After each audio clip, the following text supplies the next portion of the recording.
Years and years ago, God led Tiz and I on a trip to Israel, and we began to realize, just as Father Kelly from the Vatican said a couple weeks ago, hey man, we've been lied to.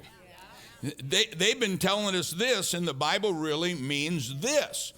And one of the great prophecies concerning the coming of the Messiah, the second coming, is that God will go through the earth and he'll handpick remnants of the Christian church. He'll handpick Gentiles, and he will expose them to the Jewish roots of the Bible.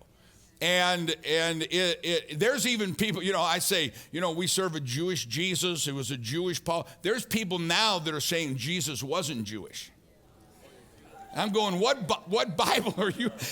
Even when I was a drug dealer, I knew Jesus was Jewish.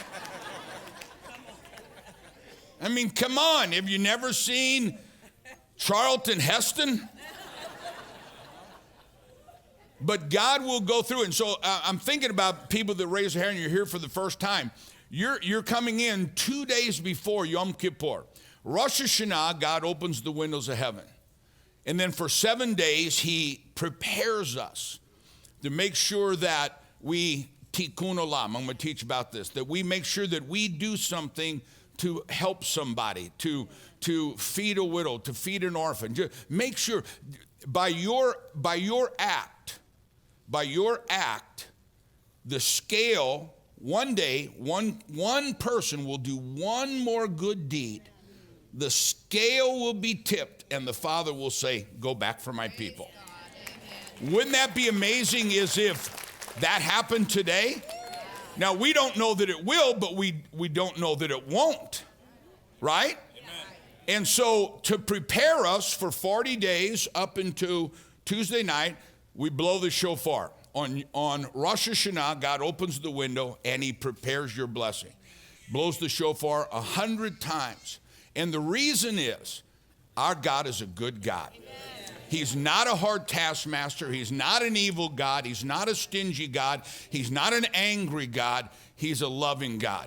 And at the very last moment, if you're watching for the first time or if you're visiting for the first time, God has handpicked you to be here today, to be a part of this. You didn't choose to be here. Well, somebody invited. No, God picked you. That means God has great blessing for you. Amen? So I think we ought to blow the shofar one last time. And I think I ought to put the tallit on, because we might as well make this as kosher as we possibly can.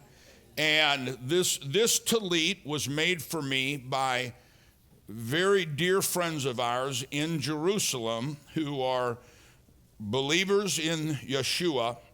And I have had this since my last birthday, right, Tiz? But I've been wanting to save it for this time of Rosh Hashanah and Yom Kippur. It's my coat of many colors. Amen? When we blow the shofar, I want you to give God a great big shout of praise. Just for those that are new, this is what Jesus would have been wearing, something similar to that when the woman touched the hem of his garment. That's what we've been talking about. I'm trying to do this without messing my hair up. Hey, I may be a pastor, but I'm still vain. Are you ready?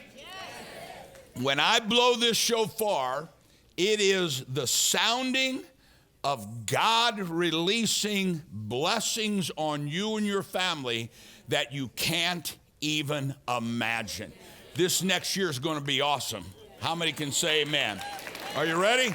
Now, this is not my shofar. James, my brother James, lent me his shofar, and James, those sores in my mouth are almost healed. And they don't think they're contagious any longer. Are you ready?